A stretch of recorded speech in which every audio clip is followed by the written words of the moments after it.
ઝઘડા તાલુકાના અવિધા ગામે ભૂંડવા ખાડીમાં આવેલા પૂરના પાણીમાં એક 19 વર્ષીય યુવક તણાઈ જવાની ઘટના સામે આવી છે।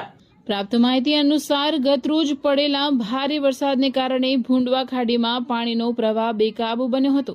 દરમિયાન અવિધા ગામનો 19 વર્ષીય સુનિલ વસાવા પોતાના ઘરની પાછળ કુદરતી હાજતે જવા નીકળ્યો। આ દરમિયાન તેનો પગ લપસતા તે સીધો પૂરના પાણીમાં તણાઈ ગયો હતો।